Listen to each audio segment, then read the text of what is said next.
From those events of the day, let's go back to the past a little bit. Exactly 2 years ago today, Kenyans woke up to the shocking news of a helicopter crash in a little-known area in Ngong.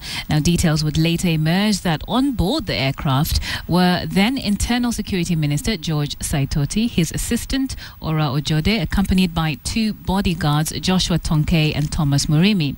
Conflicting eyewitness accounts would later confirm what everyone feared most. All on board, including 2 pilots, Nancy Gitwanja and Luke Oyugi, had passed away. A month later, a team led by the current Deputy Chief Justice, Kalapana Rawal, began public hearings to determine what caused the fatal crash. Bad weather, overloading and pilot inexperience were, at the end of their sittings, blamed for the accident.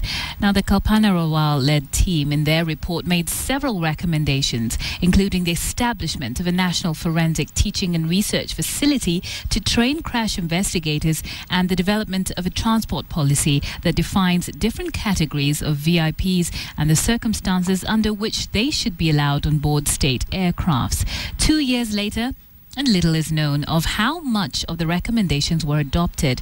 Now, the Kenya Civil Aviation, which at the time was facing the barrel of the gun, has since bumped into policy challenges, including what to do with technological advancements such as remote-controlled drones that are now in Kenya. How much air safety has changed post-Kibiku is anyone's guess. Budget 2014-2015. Let's continue with the special coverage of the national budget, the borrowing budget. And tonight we focus on healthcare. And according to the World Health Organization, 15 women die as a result of pregnancy-related complications in Kenya every single day. To deal with this, the government introduced the free maternity services for all mothers in the country. But will a budget of 4 billion shillings adequately cater for this? KTN's business reporter Adelaide Changole has a reality check ahead of the budget presentation. Inside Henry Rotich's briefcase will be the one item that many mothers across the country will be monitoring keenly: the 4 billion shillings set aside to cover free maternal health services. This is a paltry 0.2% of the 1.8 trillion shilling budget. But are these funds adequate to actualize Jubilee government's dream of funding free maternal health care? At Kenya's largest public maternity hospital, we meet Jennifer Chandi, the mother of 3-month-old Praknis. She has had the privilege of enjoying the government's free maternal health care services here at Pumwani. I didn't pay anything. I just had my child and went home. But Jennifer is among a lucky few. Most mothers have had to make do with much less as a result of few hospitals, limited medicine, and even fewer healthcare professionals. This situation has become increasingly worse over the last 5 years after the budget to the Ministry of Health was reduced from 7.2% of the total budget in 2010 to 6.1% in 2011, 5.9% in 2012, and just 5% in 2013. Even worse, the allocations to the sector have pulled further and further away from the 15% allocation envisioned in the Vision 2030 economic blueprint as other pursuits take priority. The National Convention or Devolution Convention in Mombasa cost in excess of 500 million in air tickets and hotel bills alone. That is money enough to fund a level 5 hospital fully equipped. But this year, the government reversed the slide, increasing the healthcare budget and also allocating 4 billion shillings to cover free maternal services, a move that analysts say is a step in the right direction. It makes sense to try and fix that and make healthcare accessible to a majority of Kenyans and good quality healthcare. But with the challenges in the sector that is forcing patients to pay up to 30% of hospital bills straight from their pockets and spend a whopping 10% of their household budgets on healthcare, all is not well yet. The amounts are definitely not large, but we've got to live within our means. And this will just add to the headache already facing the government ahead of the budget presentation. Adelaide Changole, KTN. Well, that leads us to our big question tonight. We're asking, do you think the free maternal healthcare program is working? Do you think the free maternal healthcare program is working? We'd like to hear from you, and you can let us know what you think by tweeting us at KTN Kenya, at Katringira, and at Wilson_Mburu. Also use the hashtag borrowing budget, and we'll see what you have to say about that. If you've had an experience with free maternal healthcare as well, we'd love to hear of it.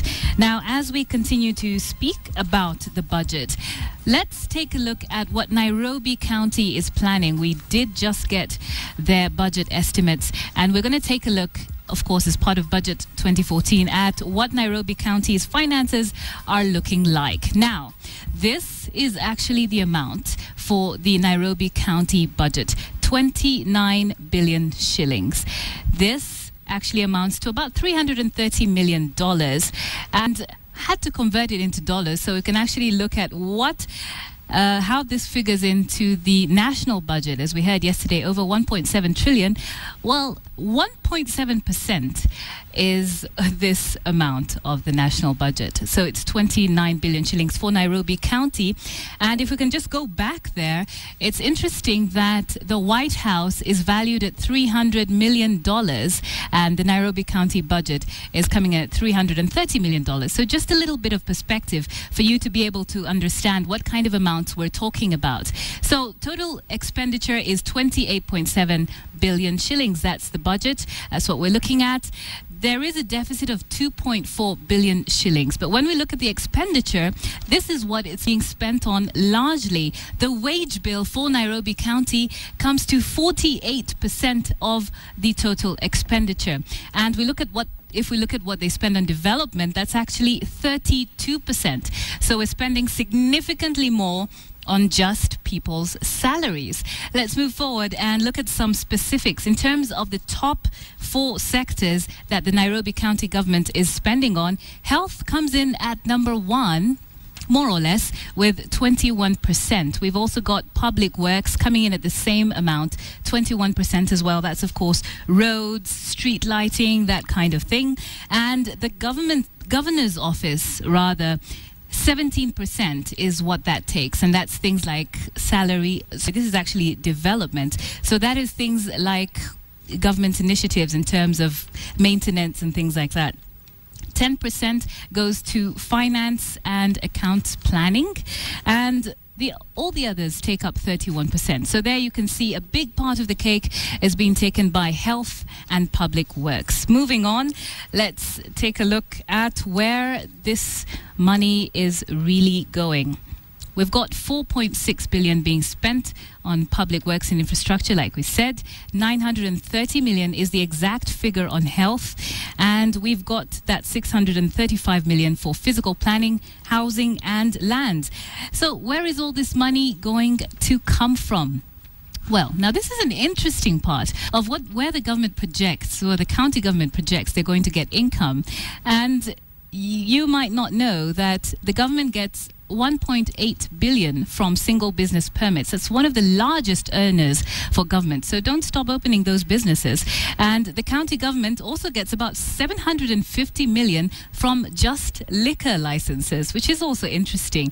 Billboards and adverts also contribute a large chunk. They contribute about 800 million shillings.